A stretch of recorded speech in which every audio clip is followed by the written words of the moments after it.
Bonjour à tous, j'espère que vous allez bien. Je viens vous retrouver aujourd'hui avec un nouveau format de vidéo pour YouTube que j'aimerais vous proposer, puis on verra si ça vous plaît. Ça fait longtemps que j'ai envie de retrouver plus de spontanéité et de prendre le temps de vous faire un peu des vidéos en mode vlog pour partager avec vous ce sur quoi je travaille, mes projets en tricot, voilà, des petits moments comme ça, filmés un peu spontanément avec mon téléphone, comme ça c'est plus pratique que d'installer voilà les caméras comme ce qu'on fait pour les vidéos coulisses qu'on tourne avec Magélis, qu'on continuera toujours à faire, mais voilà d'être un peu plus spontané, sachant que c'est pas toujours facile parce que globalement moi je couds quand même énormément, voilà en couture c'est très difficile en gros d'être spontané parce que je couds énormément les collections suivantes et comme on aime garder un effet de surprise, et ben automatiquement c'est plus difficile de vous montrer ce que je suis en train de faire parce que par exemple là on est début juillet et en ce moment je dois coudre, j'ai fini de coudre tout ce qu'on devait faire pour l'hiver 23 et donc là Lise elle a fini tout l'automne, tout le printemps 24 et moi je dois compléter un peu le printemps 24 et coudre l'été 24. Donc autant vous dire que c'est dans très longtemps, donc ça serait pas très pertinent de vous montrer des sneak peeks ou des choses parce que bah c'est dans un an et puis d'ici là, voilà. On préfère sur la partie tissu et patron de couture, on aime bien l'effet vraiment de surprise. Mais en tricot, comme on est sur des couleurs permanentes, bah je peux plus vous montrer un peu ce qu'on fait. Et je me suis dit que même sur la partie patron de tricot, je pense que je ferai moins le côté grande surprise parce que c'est moins pertinent et puis ça permet de vous montrer un peu ce sur quoi on avance. Donc voilà, donc aujourd'hui, je vais déjà commencer par vous parler un peu tricot parce qu'en fait depuis, j'ai un projet que je vais commencer là, j'espère rapidement, en aiguille 4,5 et ça me ravit parce qu'en fait, il faut voir que là, sur les derniers mois, comme on a lancé notre nouvelle base Merino Soie, je n'ai tricoté que du Merino Soie. Donc j'ai quand même tricoté 4 projets et je suis sur un 5e parce que j'ai tricoté mon premier top Suzanne, mon deuxième top Suzanne, mon premier pull rosé, mon gilet rosé. Et là, je suis encore en train de tricoter un petit projet en merino soie, j'espère le finir rapidement, qui sortira au printemps 24 parce qu'on l'a déjà dit un peu sur Instagram, donc c'est pas complètement secret. Je sais pas ce que c'est que ces cheveux qui rebiquent sur le côté. Bref, on va ressortir un nouveau livre au printemps et comme la dernière fois, comme pour Cozy Atome, on va intégrer un patron de tricot. Donc c'est ça que je tricote en ce moment. Et ensuite, je vais pouvoir passer à autre chose. Et ça fait un moment que j'ai plus tricoté en couleur.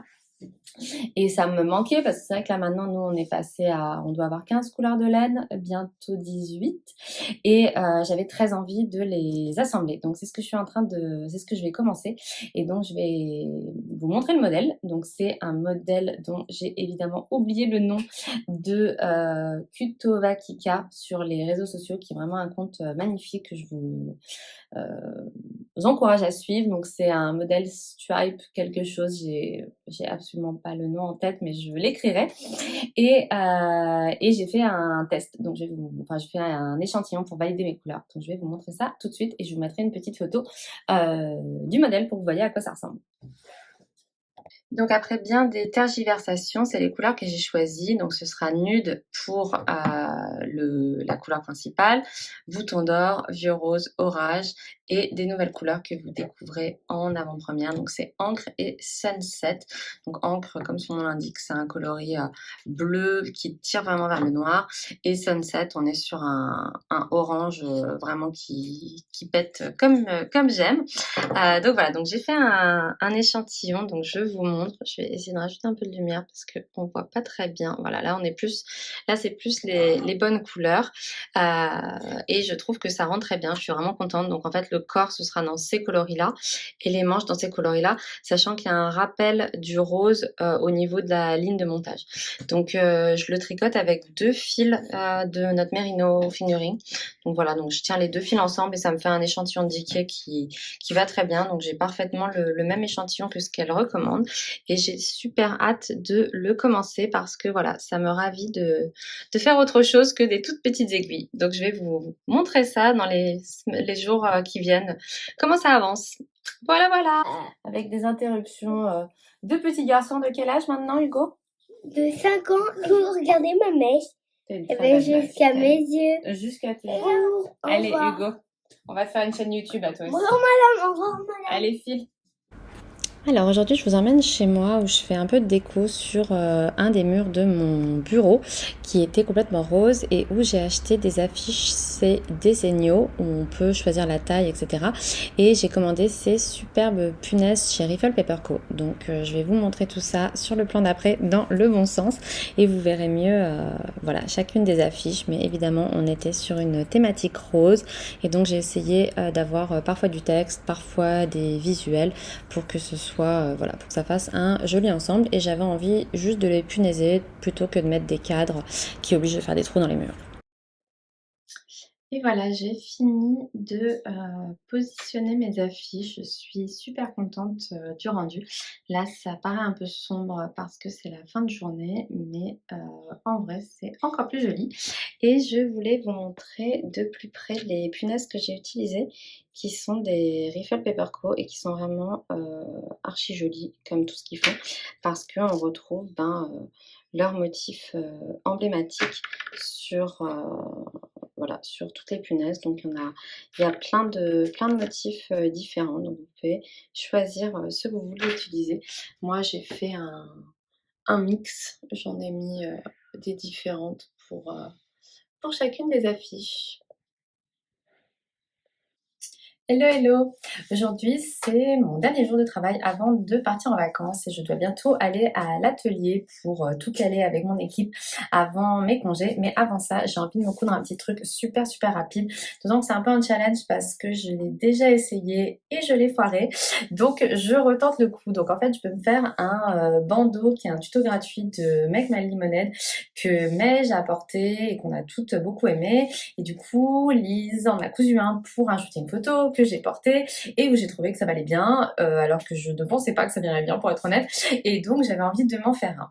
Pour tout vous raconter, en fait, moi je suis une grande frustrée des fullshis. Donc vous savez, les fullshis, c'est ces chouchous avec un beau nœud de tissu, sauf que moi, mes cheveux sont archi fins et que rien ne tient dans mes cheveux. Donc les fullshis, c'est absolument mort, ça ne, voilà, il n'y a rien à faire, ça ne tiendra. Donc le bandeau avec un gros nœud, et ben c'est une bonne alternative. Sauf que le tuto de Make My Lemonade n'est pas forcément exactement, disons qu'il n'est pas conçu comme moi je l'aurais pensé. Et du coup, j'ai fait un premier essai et je me suis plantée. Donc, je vais vous montrer les pièces pour vous expliquer un peu parce que, oups, elles sont là. Parce que en fait, vous avez une très longue bande comme ça qui doit être, non, ça c'est même pas la plus grande. La plus grande, je l'ai enlevée parce que je ne compte pas m'en servir en fait. Oups, voilà. Donc en fait, vous avez cette très longue bande qui doit être mise au pli. Sauf qu'en fait, elle fait plus de 80 cm. Donc ça ne rentre pas dans une laisse de tissu. Donc c'est pour ça que le droit fil est marqué comme ça et que vous êtes donc censé plier en deux en hauteur, en longueur votre tissu et donc utiliser 1,60 m de tissu pour réaliser un bandeau. Ce qui me paraît quand même un petit peu extrême puisque pour moi un bandeau on est plus dans une logique du abat les chutes et donc j'avais tenté, moi je veux me le faire en plus dans cette logique là, moi je veux le faire en Wonderland pour aller avec ma robe brin de soleil et donc ça m'obligerait si vous voulez à couper dans ce sens là. Et c'est quand même beaucoup moins joli que s'il est coupé dans ce sens-là et qu'on voit tout le motif. Donc bref, j'ai fait un essai sur une chute où je l'ai coupé du coup dans ce sens-là, pas au pli, mais en me disant que je ferais un raccord. Du coup, bon, ça allait faire une couture en plein milieu, mais je me suis dit, le motif, il est quand même bien chargé, ça se verra pas. Sauf qu'en fait, j'ai foiré mon raccord, donc je vais retenter. Mais en fait, cette fois, j'ai réfléchi que je vais complètement changer le montage. Donc on va voir si ça marche et si c'est joli, puisque en fait, vous avez aussi les mêmes pièces, vous avez la façon dont le bandeau il est prévu en fait, c'est que vous avez cette très longue pièce qui va être le dessus, puis vous avez une pièce beaucoup plus petite qui va être le dessous et ensuite où vous allez accrocher en fait voilà, vous avez des pièces pour le dessous. Sauf que moi je m'en fiche d'avoir une couture au niveau du raccord entre le nœud et le haut du bandeau. Je m'embrouille mais j'espère que vous comprenez ce que je veux dire. Donc voilà, donc en fait j'abandonne cette grande pièce et je vais utiliser uniquement ces pièces là pour le faire. On va voir si ça va marcher, je vais vous montrer ça et je vais surtout me dépêcher. Alors, du coup, j'ai commencé par coudre la coulisse pour l'élastique. Je ne sais plus de quel côté regarder. J'ai commencé à coudre la coulisse pour l'élastique que je suis en train de retourner et que je vais repasser. Voilà, et donc maintenant j'ai mon élastique, donc c'était préconisé 10 cm sur un élastique de 4. Et donc ce que je vais faire, c'est que je vais tout de suite commencer par le bloquer en fait. Voilà, c'est la première étape que je vais faire, comme ça la partie du dessous en fait avec l'élastique sera prête.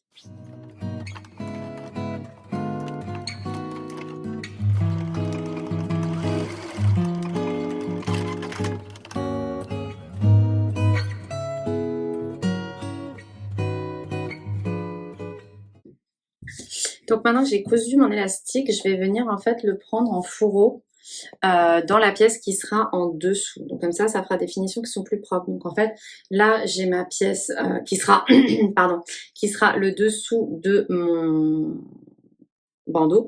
Et donc je vais venir mettre la pièce dessous, l'élastique et une des pièces nœuds, et je ferai la même chose de l'autre côté. Donc ça va être un peu difficile parce que ça va être tout serré, mais les finitions seront beaucoup plus belles. Je vous montre ça. Hop, et voilà. Donc là, pour le moment, j'en suis là. Donc là, on voit que c'est la pièce du dessous. Et donc maintenant, je vais venir positionner endroit contre endroit et coudre tout autour en gardant une ouverture pour positionner la pièce dessus.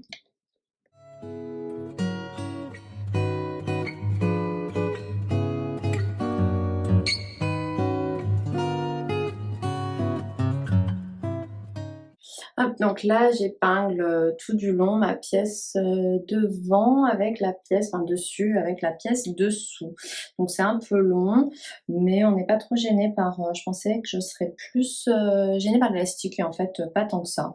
Donc voilà, ça avance et je pense que le rendu va être très joli et avec de belles finitions.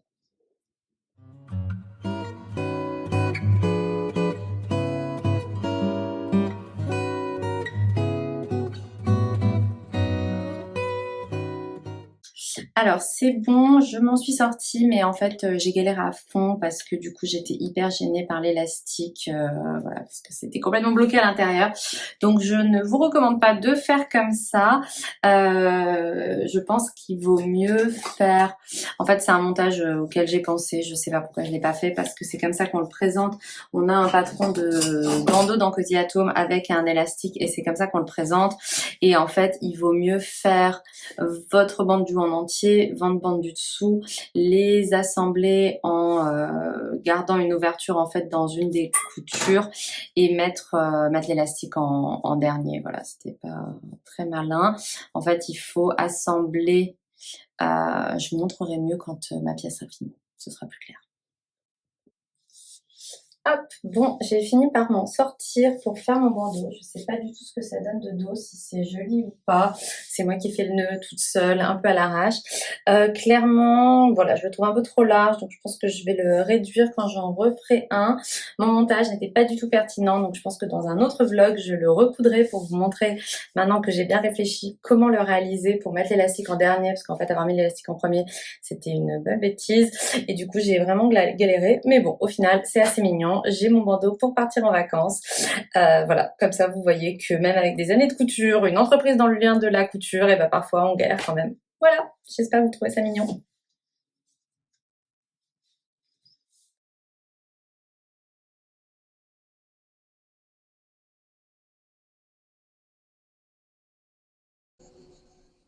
Coucou à toutes, j'espère que vous allez bien. Je vous fais cette vidéo depuis ma maison de vacances où je suis en famille pour 2 semaines au Lavandou. On profite de la mer et de la piscine. Et j'ai fini de tricoter les 2 projets que je devais faire pour, entre guillemets, le travail. Parce que demain, on fait pendant les 2 jours qui viennent, en fait, là, on est mercredi. Et du coup, jeudi, vendredi, on a un shooting photo pour notre prochain livre. Donc le cadre vous donne une idée de la thématique. Et du coup, Lise me rejoint demain, ainsi que Rosa Maria qui sera notre modèle. Donc je vous ferai peut-être des petites vidéos behind the scene si j'ai le temps, mais là c'est pas de ça dont je voulais vous parler. Je vais commencer un nouveau projet. Donc je vous avais déjà montré les couleurs, donc je vous remonte puisque j'ai fini mon échantillon. Donc je vous mettrai une photo peut-être pour que vous voyez mieux, mais sinon je vous montre le projet. Donc c'est le Stripe Hype Sweater de Kutova Kika. Et donc j'ai testé mes couleurs, donc je crois que je vous l'avais déjà dit, mais je sais plus, donc je redis. Ça, ce sera les couleurs du corps, et ça, ce sera les manches. Donc j'ai repris à peu près le même principe que ce qu'elle a proposé. Et je passe enfin, après avoir tricoté 5 ou 6 projets en aiguille 2,5 et 3, je repasse à des 4,5 et ça me met en joie. Donc je vais tricoter ce projet et je vais me lancer un petit, pas vraiment un défi, mais on va voir quelle quantité j'arrive à tricoter sur ce pull pendant mes vacances. Donc je vais vous montrer l'avancée au fur et à mesure. Allez, c'est parti! Et voilà, c'est notre deuxième jour de shooting avec Rosa et Lise qui m'ont rejoint en vacances pour les photos de notre prochain livre qui sortira en mars. Et c'est Rosa qui est couturière, je vous mettrai son Instagram, qui va être notre mannequin pour ce livre. Et on est très contente parce que le shooting se passe bien, les photos sont belles. On espère que ça vous plaira.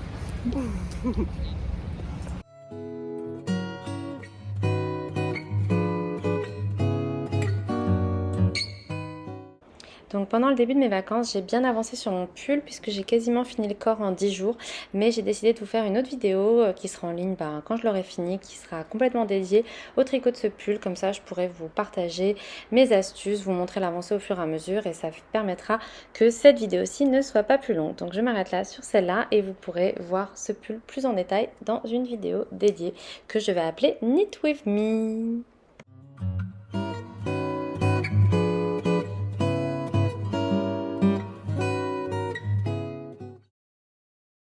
Alors aujourd'hui, je suis de retour chez moi pour moins de 24 heures parce qu'en fait, on fait que passer avec mon chéri pour venir chercher sa sœur et sa petite fille qui viennent passer 3 jours en se faisant un petit voyage grand-mère petite fille en France. Donc on vient les chercher aujourd'hui, on va leur faire visiter Lyon aujourd'hui et ensuite on part repasser 3 jours chez mes parents avec elles, comme ça elles verront la Drôme et puis surtout il y a mes garçons qui sont là-bas, évidemment ils sont cousins avec Elena de façon un peu éloignée, mais ce sera plus sympa pour elle d'être avec plein d'enfants. Bref, je digresse, mais toujours est-il que je suis de passage à Lyon, donc je voulais en profiter pour faire une dernière vidéo pour ce vlog, et je vais finir en vous parlant de cette robe, et après il y aura une petite partie culture, lecture, film, donc voilà. Donc je commence avec la robe.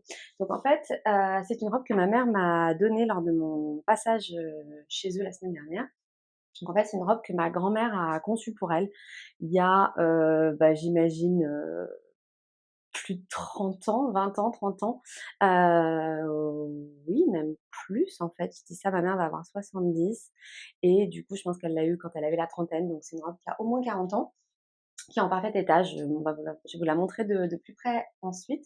Et en fait, elle a des tonnes de détails hyper mignons, la construction est hyper intéressante, même s'il y a des choses qui, avec nos critères aujourd'hui de couture, paraissent aberrants, mais aussi parce que les techniques étaient différentes à l'époque, il y avait plein de choses qui n'existaient pas. Et en fait, je vais l'emmener à Lise à l'atelier tout à l'heure pour lui montrer, avoir son avis, savoir ce qu'elle en pense, si ça lui plaît et si elle a envie qu'on en fasse potentiellement un patron. Évidemment, votre avis sera le bienvenu aussi pour ce sujet. Donc en fait, ce qu'il faut savoir, c'est que ma grand-mère était couturière de métier. Donc en fait, elle était retoucheuse couturière à Cannes dans un magasin, un grand magasin qui s'appelait La Riviera à l'époque et qui a été racheté ensuite par les Galeries Lafayette. Donc moi, j'ai plein de souvenirs d'enfance où elle nous emmenait là-bas avec mon frère et ma sœur. Et évidemment, elle nous cousait énormément de vêtements, donc ça fait partie de mes très grands regrets qu'elle n'ait pas su que je m'étais lancée en couture puisqu'elle est décédée avant et aussi qu'elle n'ait pas rencontré nos enfants, à mon frère, ma sœur et moi. Donc voilà, c'est la vie, c'est comme ça, mais c'est quelque chose qui me rend toujours très triste et nostalgique. Et du coup, c'est aussi un peu un hommage pour moi de me dire que indirectement, voilà, elle m'a passé cette passion pour le tricot et la couture. Et, et la robe Gigi, c'était déjà, enfin la robe Gigi, c'est pas ma grand-mère qui l'avait cousue, mais en tout cas, c'était déjà une robe de ma mère qui nous a inspiré pour le patron de la robe Gigi. Et c'est pour ça qu'elle s'appelle comme ça. C'est pas Gigi, c'est Gigi, qui était le surnom de ma mère à la fac. Et donc voilà, donc je l'ai déjà expliqué sur Instagram, donc je vais pas le répéter pour celles qui l'ont déjà vu, et je mettrai peut-être si j'y arrive, je mettrai un lien pour que vous voyez le réel sur Instagram où j'avais expliqué tout ça. Mais voilà, on avait repris certains codes de la robe, on en avait changé d'autres. Et là, franchement, celle-là, elle est vraiment hyper jolie. Elle est tellement bien faite, c'est ahurissant. Donc voilà, donc je vais tourner la caméra et je vais vous montrer ça. Alors, j'ai enlevé la robe du mannequin parce que clairement, elle était trop serrée. Donc voilà, j'avais peur de l'abîmer. Donc, je vous la montre plus précisément. Donc, en fait, on voit que le bustier a un empiècement en haut qui fait tout le tour. Je vous montrerai le dos après et qui est mis en valeur par un galon de dentelle. Ensuite, on a des plis religieuses, donc 3 de chaque côté. Donc on les voit pas énormément avec le tissu, mais bon, forcément moi j'adore. C'est tout ce que j'aime, c'est vraiment voilà, un tissu à motif, un petit motif floral, plein de jolis détails, un côté rétro romantique. La robe a des pinces, donc voilà, on les voit pas bien, mais elle a des pinces, ce qui personnellement me paraît indispensable sur du chêne et trame. J'adore parce que les boutonnières, on voit qu'elles ont été faites à la main, puisque à l'époque, ben, il n'y avait pas de, ça ne se faisait pas, enfin la machine à coudre ne le faisait pas. Il n'y avait pas de boutonnière automatique, je vais y arriver. Et je voulais vous montrer l'intérieur. Donc en fait, on voit que l'empiècement est entièrement doublé, qu'il est, je ne sais pas si on voit, mais qu'il est tout cousu à la main. Ça me paraît phénoménal de me dire que la couture a quasiment tenu. Donc il y a quelques endroits où elle a sauté, mais globalement, voilà, en 30 ans, elle est toujours là, donc comme quoi, voilà, ça nous rappelle que tout peut être fait à la main et que ça marche très bien aussi. Là, on a un empiècement, donc on a une parmenture pour les emmanchures qui est finie au zigzag, et tout est pris, voilà, tout est pris à la main sur l'intérieur. Je vous ai pas montré, il y a une surpiqûre au niveau de l'empiècement. Donc voilà. Et ensuite, ce que je vous disais, donc après, oui, il y a une poche, il n'y en a qu'une seule, qui est un peu en biais avec un galon de dentelle également. Et ce qui est super amusant, et on en parlait avec ma mère parce que c'est assez incompréhensible, c'est que ma grand-mère a mis une fermeture éclair sur le devant. Donc un peu en mode braguette. Donc c'est vraiment étrange parce que voilà, aujourd'hui avec les standards d'aujourd'hui, c'est clair qu'on mettrait une fermeture éclair invisible dans le côté pour pouvoir passer la robe sans avoir à ouvrir le devant. Mais je sais pas trop, voilà, on n'arrive pas trop à s'expliquer. Ma mère me disait que même quand elle lui avait offerte, elle avait trouvé ça étrange, cette fermeture éclair. Après, je vais essayer de la refermer. Oh, oui, c'est bon, j'y arrive. À l'époque, je pense que les fermetures invisibles n'existaient pas.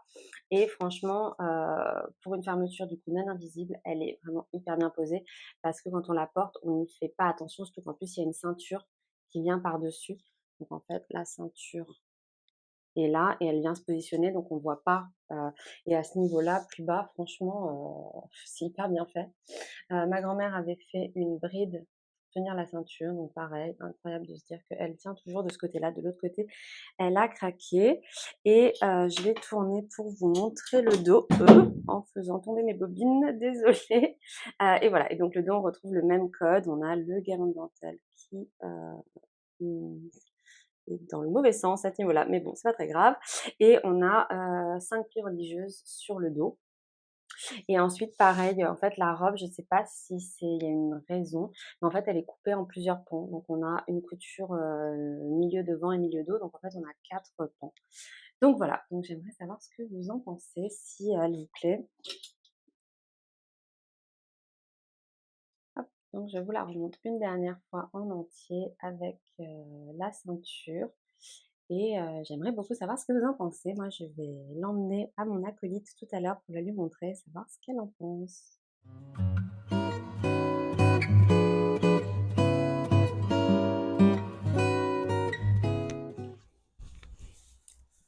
Alors, hop, je vérifie que mon micro est branché pour que vous m'entendiez bien, parce que tout à l'heure, j'ai tourné 5 minutes sans avoir branché le micro, et donc et ben ça n'a rien enregistré au niveau du son, donc c'était un peu dommage.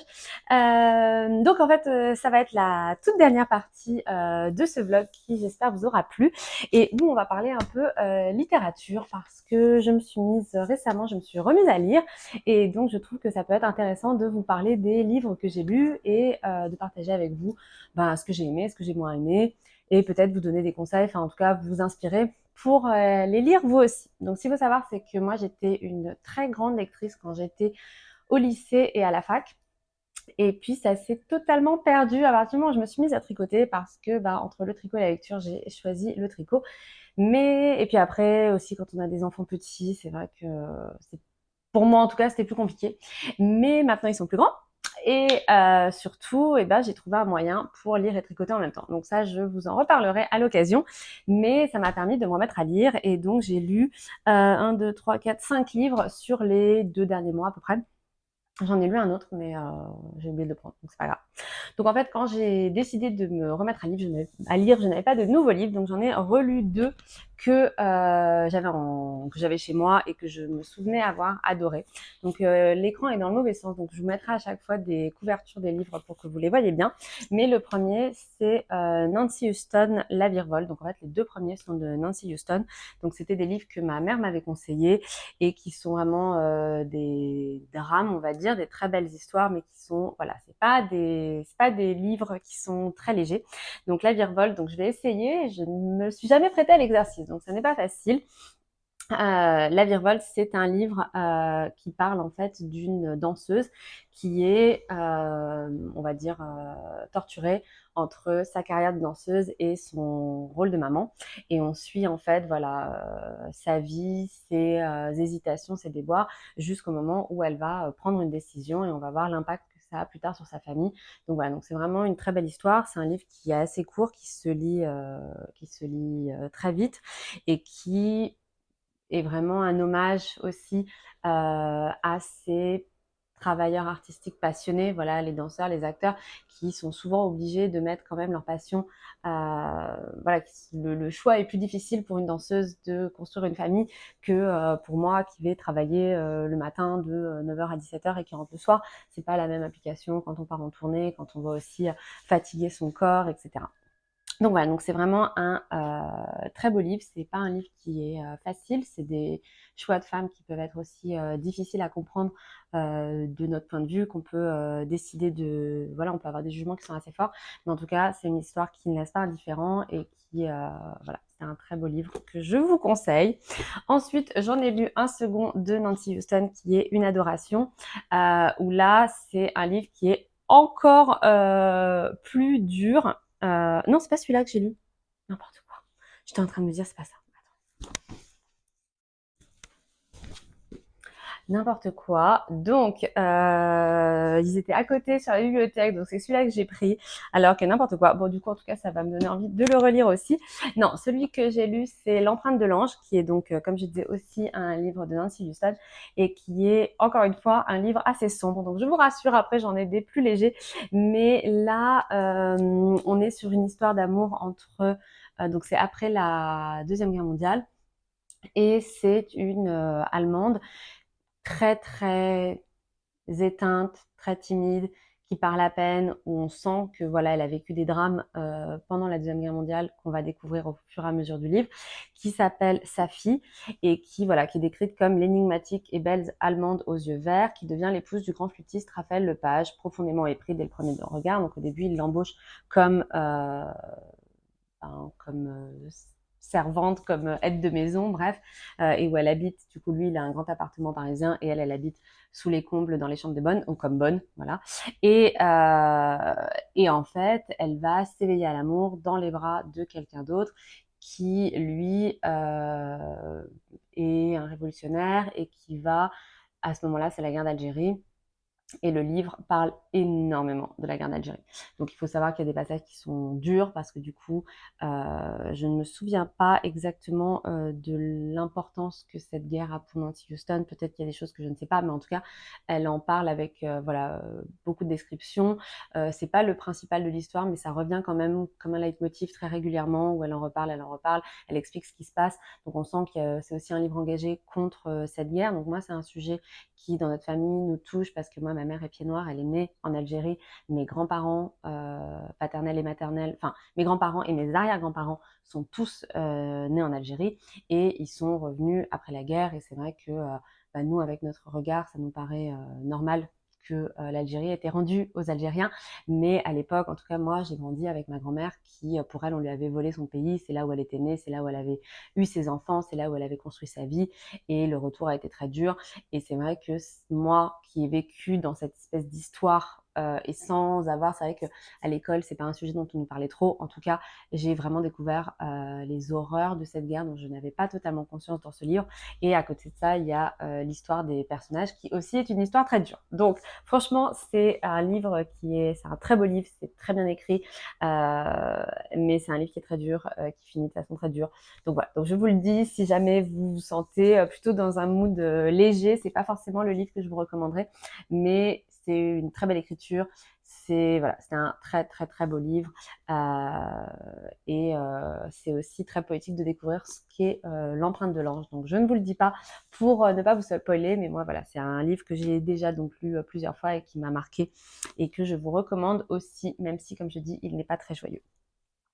Ensuite, j'ai lu un livre, voilà, là on arrive sur des livres beaucoup plus légers, voilà, donc je vous le dis. Donc ensuite, j'ai lu un livre que ma sœur m'a offert, qui est de Camille Froidevaux-Maitry, qui s'appelle Pleine et douce, qui est, là, alors ça, je crois que ça s'appelle un roman choral, donc c'est-à-dire que chaque chapitre c'est un personnage différent. Donc là, c'est à la première personne, donc chaque personnage va parler. En fait, c'est aussi une histoire de femme, c'est un peu toujours pareil pour moi, mais bon, c'est des sujets qui me tiennent à cœur où en fait on suit une famille et on comprend l'histoire de la famille par ces différents personnages. Et en fait, ce qui est très amusant, c'est que le premier chapitre commence avec Ève qui a un bébé et qui donc nous donne sa perception du monde de bébé. Et c'est très amusant parce que voilà. Donc après, le livre devient plus sérieux, mais en tout cas, on commence sur une note qui est très réjouissante et très joyeuse du bébé qui vous explique que ras-le-bol d'être touché par des gens dans la rue, voilà, des choses comme ça. Donc c'est très voilà, le début est très rafraîchissant. Après, il y a beaucoup plus de profondeur dans les personnages et c'est vraiment très bien construit. On comprend à chaque chapitre, on comprend l'histoire avance. J'ai été interrompue par mon mari à qui j'avais bien dit que je filmais des vidéos ce matin. Donc, ce n'est pas grave, je l'aime quand même, mais je lui ai dit, j'en ai pour encore 10 minutes, laisse-moi tranquille. Donc, je ne sais plus où j'en étais, mais ce que je disais, c'est... Ah oui, si, je sais ce que je disais. En fait, chaque chapitre, donc... En fait, le livre est vraiment très bien construit, c'est une très belle écriture, il se lit très facilement, moi je l'ai lu en une journée, parce que, en fait, vous avez... Chaque personnage est vraiment bien mis en scène. On apprend plein de choses sur ce personnage. On crée tout de suite de l'empathie. On comprend tout de suite les failles et les difficultés de chaque personnage, même dans un seul chapitre. Et en même temps, ça fait avancer l'histoire. Donc franchement, c'est un très beau livre. J'ai adoré le lire. Si vous êtes sensible, voilà, aux questions de problématiques de femmes, de féminisme, ces choses-là, je pense qu'il vous plaira. C'est une très belle histoire. Il y a des personnages qui sont tous très bien construits. On a des sœurs, on a leur vie, leurs failles, leurs difficultés. On a une mère qui est crainte, qui est aimée par d'autres. On a les relations avec les petits-enfants qui sont pas les mêmes que les enfants. On a donc le bébé, on a les meilleurs amis. Voilà. Donc franchement, un très très beau livre que je vous recommande 1000 fois. Ensuite, dans un registre encore plus léger, j'ai lu Billy Pretty a disparu de Sophie Astrabi. Donc là, on est vraiment sur un livre feel good qui se lit hyper facilement. C'est un très bon roman pour la plage. À la fois, les personnages sont bien construits. On n'est pas sur du Victor Hugo, mais c'est pas ce qu'on attend non plus de ce livre. Et ça se lit très facilement. C'est comme un bonbon. On se doute un peu de comment ça va finir. Il y a des moments qui sont pour moi peu réaliste parce que c'est une histoire d'amour d'enfants qui se rencontrent à l'âge de 7 ans et qui se perdent, se retrouvent au travers des années. Les deux personnages sont très intéressants, sont très bien construits, ils ont ils ont des choses en commun, mais ils ont aussi des grandes disparités. Et c'est super, voilà, c'est vraiment un très bon livre. C'est une histoire qui se lit, comme je vous dis, très facilement. Il y a des choses qui sont un peu invraisemblables parce qu'on se dit, bon, dans la vraie vie, ça ne se passera pas comme ça. Mais on a le droit aussi de profiter d'un livre qui n'est pas forcément réaliste et d'aimer une histoire qui est simple, voilà, où on sait que globalement... Après, voilà, à la fin, il y a des éléments qui se recroisent, où on s'y attend pas forcément. Et comme je vous dis, on y croit, on n'y croit pas, mais dans le récit, ça passe très bien. C'est l'histoire d'une petite fille où on sent qu'il y a un secret autour de sa vie, qui est élevée par son grand-père, qui a des relations, voilà, plus ou moins difficiles avec son grand-père parce que, voilà, quand on n'est pas élevé par ses parents, on se pose des questions sur d'où on vient, etc. Et on découvre qui est Billy Pretty, il y a plein de choses. Voilà, c'est un bon livre, c'est un joli livre, ça se lit très facilement, c'est le parfait roman de vacances. Moi, je l'ai dévoré, donc je vous le recommande aussi. On est vraiment dans un registre beaucoup plus facile que l'empreinte de l'ange. Voilà, clairement, comme ça vous permet d'avoir des options différentes. Et le dernier livre que j'ai lu, que j'ai fini il y a quelques jours, c'est L'Anomalie de Hervé Letellier, qui a gagné je ne sais plus quel énorme prix parce que j'ai enlevé le bandeau autour, je vous le noterai, mais en tout cas, c'est un livre dont on a beaucoup entendu parler. Donc, il faut savoir que Hervé Letellier, c'est un membre de l'Oulipo. Donc, moi, je ne me souviens pas forcément de mes cours du lycée en L, mais je sais que l'Oulipo, il y a un côté très... comment dire, je cherche mes mots, surréaliste, pas forcément crédible. Je sais qu'il y avait un auteur qui avait écrit un livre entier sans utiliser jamais la lettre E, donc c'est ce genre un peu absurde. Il y a aussi je me souviens, alors je ne suis pas du tout experte en littérature, hein, c'est quelque chose que j'ai oublié de dire en disclaimer au début de cette partie, c'est que on est vraiment sur une partie qui est purement subjective. Il y a des livres que j'ai peut-être adorés, que vous avez détestés. On a le droit d'avoir des avis différents et de partager dessus avec gentillesse et de se dire c'est marrant, toi t'as aimé ça, moi j'ai pas aimé. Voilà, je n'ai pas la science infuse évidemment, et puis surtout je ne suis pas du tout experte, je lis complètement pour mon plaisir sans avoir fait de grandes études de littérature. Donc je vous dis des choses, peut-être elles seront fausses, mais j'espère qu'elles seront pas mal interprétées. Donc en tout cas, voilà, je sais que l'Oulipo, il y avait aussi une partie d'écriture automatique. Donc voilà, donc je sais que c'est un courant littéraire qui est un peu particulier. Alors moi, j'ai bien aimé ce livre, mais ça n'a pas été mon préféré de ceux que j'ai lus sur ce mois.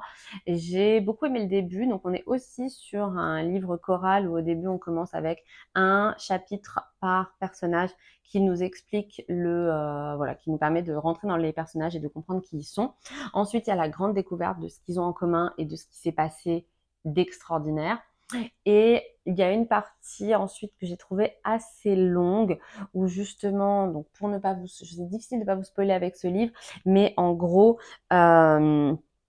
ils ont quelque chose qui leur est arrivé à tous, qu'ils ne savent pas, et ils vont découvrir ils ont une sorte de double vie. Donc vous allez, je peux pas vous en dire plus sans vous spoiler, mais c'est vrai que la découverte de ce qui s'est passé, et ensuite il y a des parties qui sont vraiment très drôles, avec les gouvernements américains, français qui sont impliqués, et il y a des moments qui sont très drôles, mais il y a aussi des moments que j'ai trouvé quand même très longs. Donc c'est vrai que j'ai beaucoup aimé la première partie, j'ai eu plus de mal avec la deuxième partie où je m'ennuyais un peu, et j'ai beaucoup aimé la fin. Voilà, les 5 dernières pages, j'ai beaucoup ri parce que je m'y attendais pas du tout. Donc en fait, c'est marrant parce que ma mère l'a lu, ma belle-sœur en a lu une partie, ma mère a un de ses amis qui l'a lu, et on a tous des perceptions différentes parce que ma mère l'a beaucoup aimé, même si comme moi elle a trouvé la deuxième partie un peu longue.